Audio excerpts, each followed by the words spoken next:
Olá, como está você hoje? Espero que você esteja bem, como também todos os seus familiares, sob a bênção de Deus, o cuidado dele. Meu nome é Reinaldo Siqueira, estamos aqui no NASP Next, nessa sequência de estudos sobre o livro de Jó, na série A Bíblia Comentada pelo Dr. Rodrigo Silva. Como eu disse, já disse nas outras aulas, o professor Rodrigo me convidou para que eu pudesse estar aqui e estudasse com você acerca do livro de Jó. Essa já é a nossa 10ª aula. Estamos aqui aprofundando agora e estudamos nas últimas aulas sobre o grande tema do livro de Jó, que é o tema da graça. A graça pela qual nós somos chamados a viver uma experiência total, tudo recebendo de Deus, tudo entregando a Deus, mesmo se por acaso na nossa vida ocorrer o sofrimento, a perseguição, o mal, a dor. Esse foi o principal tema que nós estudamos ali. E agora nós vamos avançar para um segundo tema, que será o último tema do nosso estudo, que começamos agora nessa 10ª sessão de aula que nós estamos tendo e vamos até o final para poder aprender aquilo que a Bíblia fala sobre o sofrimento no texto do livro de Jó. E é interessante, vamos aprender bastante aqui sobre a questão do sofrimento e saber o que o texto de Jó nos fala. Mas uma questão importante ao estudarmos sofrimento é que neste contexto agora que nós vamos estudar, nós vamos ver que os amigos de Jó e o jovem Eliú vão se preocupar com o porquê do sofrimento. Por que estaria Jó sofrendo? E essa pergunta sobre a razão do sofrimento é a única parte que ocorre aqui na mente desses amigos e dessas personagens. Eles querem procurar uma explicação para o sofrimento de Jó. E é nesse nível somente, no nível do raciocínio humano, no nível da perspectiva humana, que essa questão é levantada e é debatida. Nós vamos ver que temos muitas lições a aprender nessa experiência de Jó com estes amigos ou com o jovem Eliú. Por que do sofrimento? Tá bom?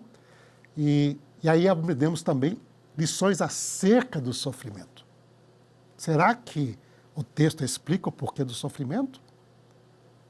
O que nós vamos aprender aqui acerca do sofrimento nesta sessão que vai desde o capítulo 3 até o início do capítulo 42 do livro de Jó. Então estamos aqui.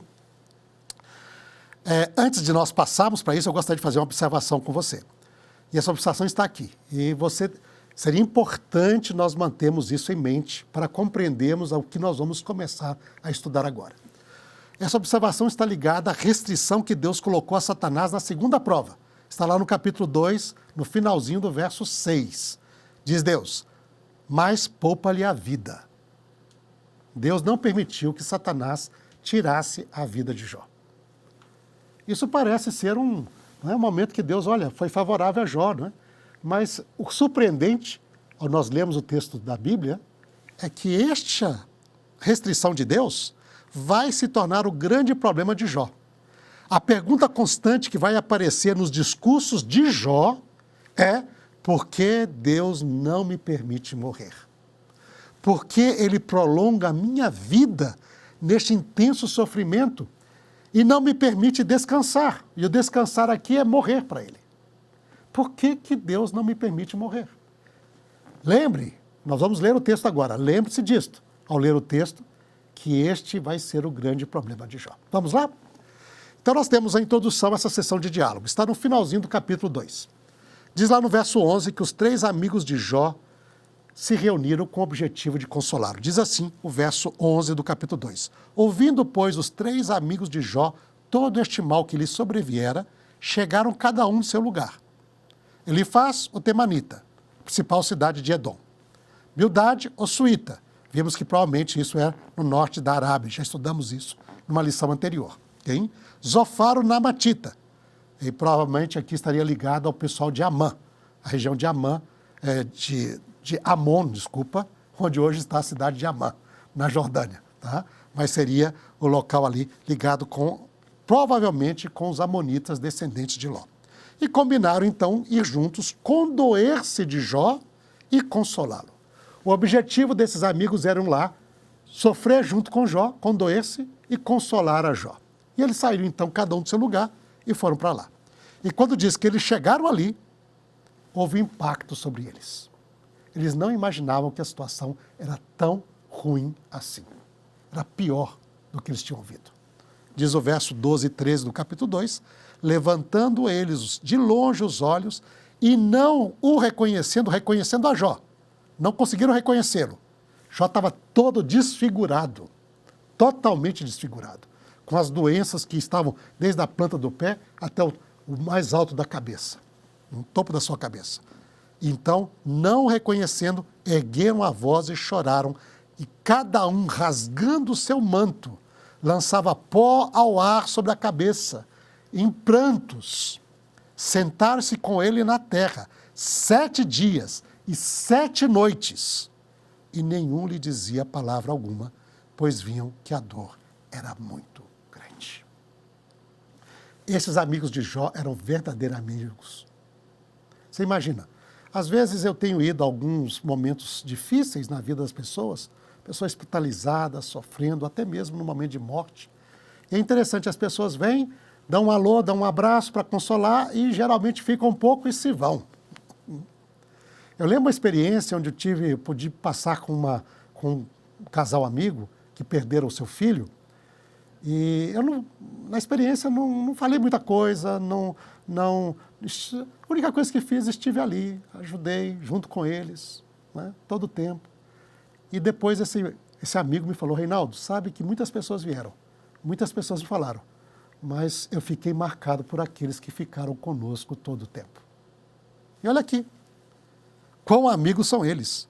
Eles sentam por terra com Jó 7 dias, 7 noites. Estava ali, sofrendo junto com Jó. Esse é o quadro. Verdadeiros amigos que sofrem com Jó. Mas esse quadro vai mudar. A partir do capítulo 3, tudo muda. E tudo muda porque Jó quebra o silêncio, abre a sua boca e começa o ciclo de diálogos. Está lá. O primeiro ciclo vai do capítulo 3 do livro de Jó até o capítulo 11. E ele começa com o discurso de Jó, capítulo 3. Convido você, abra sua Bíblia comigo. Vamos ao capítulo 3 de Jó. E vamos ver o que Jó falou. E por que Jó escandalizou tanto os amigos. Sim? Capítulo 3, discurso inicial.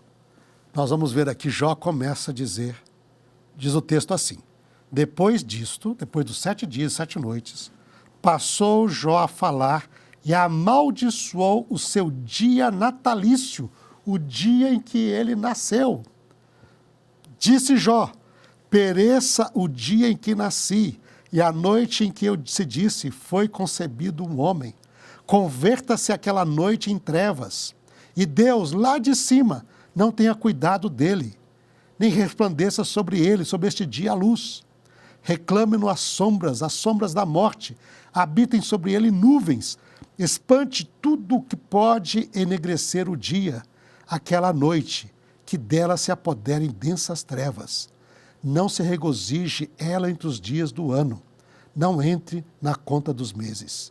Seja estéril aquela noite, e dela sejam banidos sons de júbilo. Amaldiçoem-na aqueles que sabem amaldiçoar o dia, e sabem excitar o monstro marinho, etc. Jó amaldiçoa o dia em que ele nasceu. Ele pergunta, por que eu não morri ao nascer? Por que eu nasci? Melhor nunca ter nascido. E se por acaso fui gerado, por que eu não morri no momento do meu nascimento? Por quê? Por que Deus não me permitiu? Por que Deus me permitiu viver?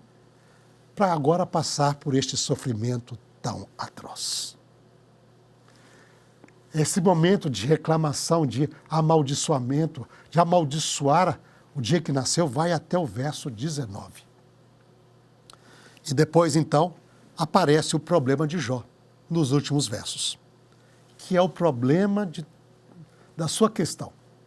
E é interessante que ele não pergunta por que ele está sofrendo. Jó, em momento algum, dele mesmo, vai perguntar por que estou sofrendo tudo isto. Ele nunca faz essa pergunta. O problema de Jó e a pergunta de Jó é a seguinte: por que Deus estava preservando sua vida e não deixava morrer? Por que Deus preserva a minha vida? Por que Ele não me deixa morrer? Por que Ele não poderia, porque Ele não podia ter descanso? Porque eu, Jó, não posso ter descanso de toda essa tribulação? Ter descanso aqui no texto quer dizer morrer. Veja o que ele diz. Por que se concede luz ao miserável e vida aos amargurados de espírito, de ânimo? Porque esperam a morte e ela não vem. Eu estou esperando a morte e ela não vem. Eles cavam em procura dela mais do que tesouros ocultos. Eles se regozijariam, essas pessoas amarguradas pela vida, se regozijariam por um túmulo e exultariam se achasse a sepultura. Porque se concede a luz ao homem, cujo caminho é oculto, e a quem Deus cercou de todos os lados?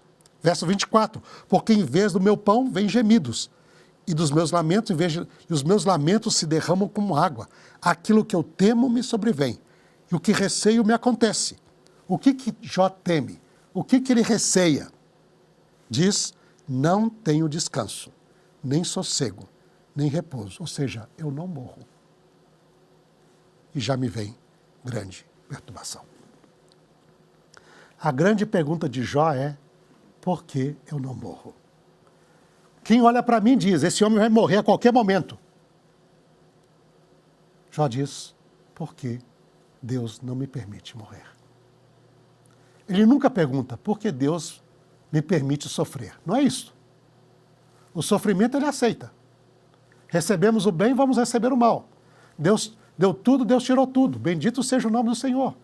Mas o que indagava, que Jó não compreendia, por que Deus não me permite morrer? Eu estou aqui para morrer. Eu sou um indivíduo que alguém olha para mim e diz, ele vai morrer a qualquer momento.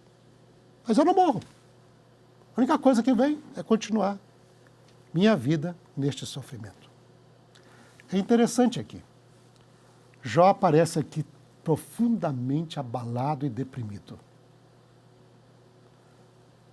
Muita gente, muitas vezes, passa por experiências difíceis e querem já pôr fim à vida. E, às vezes, tomam ação para pôr fim à sua vida. Mas Jó aqui, ele se pergunta, por que eu não morro? Mas ele nunca tomou uma ação contra si mesmo. Isso estava nas mãos de Deus. E como ele colocava a sua vida nas mãos de Deus, então Jó agora se perguntava, por que Deus não me permite morrer? Qual a razão disto? Este é o problema de Jó. Mas quando nós seguimos o texto, nós vamos ver o impacto que essas palavras fizeram nos amigos dele. E geralmente é o impacto que essas palavras fazem na maioria dos leitores do livro de Jó. Como pode um homem fiel amaldiçoar o dia que nasceu? Como pode uma pessoa falar esse tipo de palavras? Como pode alguém desejar morrer? Mesmo que ele não se mate, não cometa, mas desejar a morte. Isso é uma blasfêmia. Jó, você não era realmente fiel a Deus? Vamos ver o que aconteceu com os amigos e normalmente acontece com muitos leitores das palavras de Jó. Hein? E aqui nós vamos ter muitas lições importantes para poder aprender do texto bíblico. No capítulo 4, Elifaz, que era o amigo mais importante de Jó, responde a esse discurso de Jó. E ele começa com bastante respeito. Ele vai fazer um apelo, vai fazer uma repreensão a Jó. Isso está nos primeiros 6 versos. Ele começa dizendo assim, capítulo 4, verso 1. Não estamos projetando aqui o texto, mas você vai ter esse foco, não é? Que está aqui. Jó, o homem que era fiel a Deus e ajudava a todos, agora está tribulado, está rebelde. O que é isso, Jó? Então, diz o texto, respondeu Elifaz, o temanita, e disse, se tentar alguém falar-te, enfadar-te-ás? Será que você vai ficar zangado se eu falar alguma coisa, Jó? Quem, todavia, poderá conter as palavras? Ouvindo você falar, quem é que pode ficar silente? Quem é que pode ficar em silêncio? Eu não posso, eu vou ter de falar, Jó. Hein? Eis que tens ensinado a muitos, verso 3, e tens fortalecido mãos fracas. As tuas palavras têm sustentado aos que tropeçavam, e os joelhos vacilantes tens fortificado. Você era a pessoa que era o nosso modelo. Você era a pessoa que ajudava todo mundo, Jó. Mas agora, no momento, diz aqui o verso 5, mas agora, em chegando a tua vez, tu te enfadas, Jó? Você está rebelde? Sendo tu atingido, te perturbas? O que é isto, Jó? Como você pode fazer isto? E aí, ele faz parte para uma série de explicações do porquê Jó estava sofrendo. E por que ele não tinha morrido. É interessante ver aqui que vai de uma maneira bem racional e bem religiosa. Nós vamos ter essas duas dimensões. A razão, a sabedoria, a lógica e a fé, a religião, a crença. As duas unidas aqui numa explicação do porquê Jó estaria sofrendo e por que ainda não morria. Tem a primeira tese. A primeira tese é o inocente a tese de Elifaz. É uma tese que ele vai colocar. O inocente, aquele que é reto, não é destruído por Deus. Enquanto que o ímpio, este sim. O ímpio, este é destruído por Deus. E a base disto é a observação. E nós encontramos essa base, lá no capítulo 4, versos 7 e 8. Diz assim, aqui no capítulo 4, versos 7 e 8. Lembra-te, acaso já pereceu algum inocente? E onde foram os retos destruídos? Pelo que eu tenho visto, pela minha observação, pelo meu estudo. Os que lavram a iniquidade e semeiam o mal, isto mesmo eles cegam. E ele vai falar de como essas pessoas são destruídas por Deus nos versos seguintes. Hein? Depois que descreve essa destruição do ímpio, do iníquo, daquele que faz o mal, aí vem a segunda tese. Hein? A segunda tese é: não existe ninguém justo ou puro diante de Deus.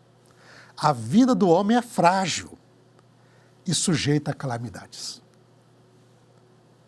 E a base disto é uma revelação que ele recebeu, que ele crê, sobrenatural, dos céus.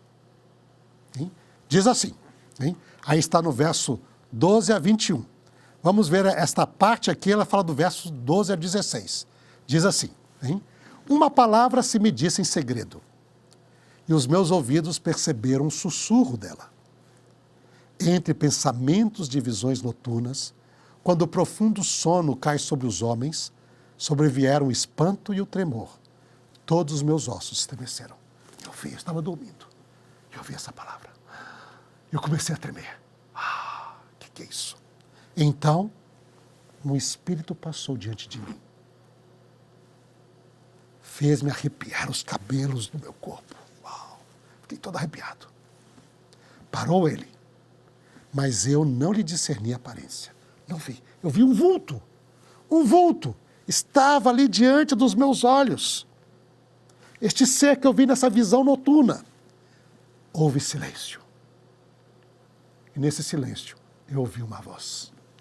E essa voz disse o seguinte: seria, porventura, o mortal justo diante de Deus? Seria acaso o homem puro diante do seu Criador? Eis que Deus não confia nos seus servos, e aos seus anjos atribui imperfeições, quanto mais àqueles que habitam em casas de barro, cujo fundamento está no pó, e são esmagados como a traça. Nascem de manhã e à tarde são destruídos, perecem para sempre, sem que disso se faça caso. Se lhe és cortado o fio da vida, morrem e não atingem a sabedoria. Jó, ninguém é justo diante de Deus. O sofrimento é parte da vida de todo mundo. Isto Deus me revelou. Mas notem que essa revelação, e muita gente hoje, tem uns amigos que gostam bastante da experiência mais carismática, e às vezes tem revelações, não é? E parece que aqui seria uma das pessoas que tinha experiências assim. Mas o curioso é que essa revelação não condiz com aquilo que nós lemos nos 2 primeiros capítulos. Ele fala que Deus não confia em servo nenhum. No entanto, Deus confiou em Jó. Diz que aos anjos Deus atribui, até aos anjos ele atribui imperfeições, quanto mais ao ser humano. Mas quando nós vemos Deus falando acerca de Jó, ele diz, homem íntegro, reto, temente a Deus e que se afasta do mal. Não existe ninguém na terra como ele. A revelação que ele recebeu, não condiz com aquilo que Deus falou acerca de Jó. Então aí, o leitor agora, conhecendo o que Deus falou acerca de Jó, pergunta, quem foi que revelou isso a Elifaz? Será que foi Deus mesmo? Ou ele inventou isso da cabeça dele, ou viu outro ser sobrenatural que revelou isso para ele? No entanto, a primeira reação nossa, que conhecemos a história de Jó a partir da perspectiva celestial, diz, isto aqui não corresponde aos fatos de Deus em relação ao homem. Não é verdade aquilo que Elifaz está falando. No entanto, Elifaz cria nisto de maneira piedosa e vai se meter em muitos problemas por causa disso. No final, então, Elifaz faz uma advertência contra Jó. Jó, não proceda como louco, amaldiçoando o dia que você nasceu, desejando a morte. Só os ímpios buscam a morte. Se você, no entanto, Deus não te destruiu, é porque você tem esperança. Há esperança em você. E se eu fosse você, eu buscaria a Deus, entregaria a Deus a minha causa, porque só nele, somente em Deus, há salvação. Você está sofrendo, Jó? Todo ser humano vai sofrer. Mas você não despreze a disciplina que vem do Senhor. Esse é um verso bíblico importante, e é verdade. Mas o curioso aqui, que Jó não estava sendo disciplinado por Deus por causa dos seus erros. E Elifaz cria que sim. Nem toda a verdade, quando nós lemos isto, é verdade para todo mundo, em cada situação. Deus disciplina os filhos que Ele ama para o seu bem? Sim. Mas Jó não estava sofrendo para poder corrigir qualquer problema na vida de Jó. Ele estava sofrendo por causa da graça total, vindicar o nome de Deus. Mas Elifaz não entendeu isso, não entendeu assim. Pensou somente que Jó tinha problemas na vida dele e que Deus visava o seu bem. Se você aprender da lição de Deus, Deus vai lhe abençoar ricamente se você o buscar. E Elifaz, como todo bom pregador, termina o seu discurso com um apelo. Jó, arrepende dos seus pecados. Aprenda com a experiência de Deus, da disciplina de Deus. E busque a Deus. E não haja como um louco. Porque só os ímpios são destruídos por Deus. E ninguém é perfeito diante de Deus. Por que você acha que você está sofrendo? Você tem problema, Jó. É isso que está atrás das palavras de Elifaz. Veja o que Jó vai responder a Elifaz. Nos capítulos 6 a 7 nós temos a resposta de Jó. É o segundo discurso de Jó. E Jó começa com um protesto. Capítulo 6. Vamos aí. Abra sua Bíblia, o capítulo 6. Versos 1 a 3 diz assim. Então Jó respondeu. Ó, se a minha queixa de fato se pesasse, e contra ela, numa balança, se pusesse a minha miséria, esta, na verdade, seria mais pesada do que a areia dos mares. Por isso, é que as minhas palavras foram precipitadas. Quando nós olhamos através deste capítulo 6, verso 14, verso 21, verso 24 a 30, Jó diz o seguinte, Elifaz, você está tomando muito a sério as palavras de um desesperado, ditas ao vento. Meu sofrimento é muito grande. E eu falei essas palavras assim num momento de desespero. Você não deveria tomar isso muito a sério. Ninguém deveria tomar a sério as palavras dos desesperados ditas ao vento. Nesse contexto, Um amigo espera compaixão. A menos que essa pessoa tenha abandonado ao Senhor. Eu não abandonei. Não pequei. E também não errei. Eu não estou sofrendo por causa de um erro. Você está interpretando mal. Isso eu tenho segurança. Eu estou seguro disso. Eu não errei, não pequei, não abandonei a Deus. Você exorta para que eu busque a Deus, que eu volte a Deus como se eu tivesse apostatado, pecado. Isso não foi minha experiência. Não é por causa disso que eu estou sofrendo. E isso não é o meu problema. Meu problema, você entendeu aqui, é outro. Parece que você não entendeu. Hein? E aqui, nesse momento, levanta uma questão interessante, que nós devemos meditar no nosso estudo. Está aqui a questão. Quão a sério devem ser tomadas as palavras de uma pessoa desesperadas, ditas ao vento em momentos de grande dor? Quanto você deveria dar valor a isto? Elifaz estava dando muito valor. Já disse, olha, você está tomando muito a sério isto. Muito a sério. São palavras dos desesperados, ditas ao vento. Aí Jó volta de novamente para o seu problema básico. A sua pergunta no início do capítulo 6, versos 8 a 12, na sequência, continua dizendo, por que Deus prolonga a minha vida em meio a tanto sofrimento? Quem dera eu pudesse morrer. Ele diz assim, quem dera que se cumprisse o meu pedido e que Deus me concedesse o que eu anelo. O que ele pede? O que ele anela?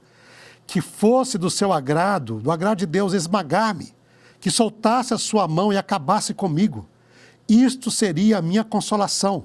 Saltaria de contente na minha dor, que ele não poupa, porque não tenho negado as palavras do santo.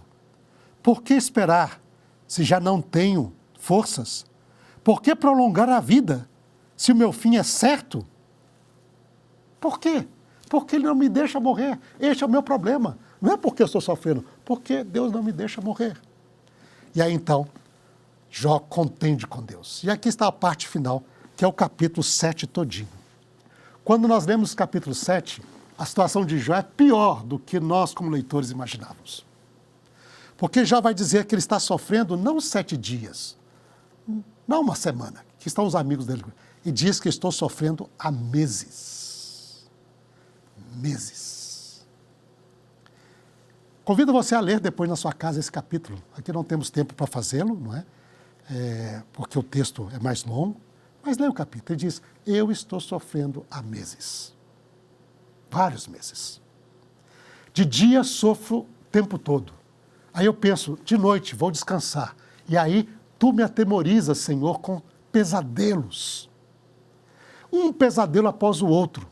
É tão terrível essa situação, é um sofrimento físico e psicológico, em todas as dimensões, que eu preferia ser enforcado do que continuar a viver essa experiência. Jó sofria. Por que tu me deixas morrer? Por que preserva a minha vida no meio de tanto sofrimento, dia e noite sem cessar? Se por acaso eu pequei, Senhor, se é um pecado que eu não sei, vou dar crédito ao meu amigo Elifaz. Se eu pequei, perdoa-me e me deixa morrer. Me deixa dormir no pó. Esse é o discurso de Jó. E aqui nós ficamos. Esse discurso vai provocar reações nos amigos, ainda mais que Jó agora começa a queixar-se de Deus e falar que ele não tinha pecado. Como será que os amigos vão reagir? Será que compreenderam a mensagem de Jó? Será que compreenderam o problema de Jó? Esta é a nossa sequência de estudos. Convido você para o nosso próximo estudo, onde nós vamos continuar agora com a resposta de Bildade, o segundo amigo mais importante de Jó, a esse discurso de Jó no capítulo 6, no capítulo 7. Espero você, então, para a nossa 11ª aula, onde continuaremos o nosso estudo do texto de Jó. Que Deus te abençoe e até lá.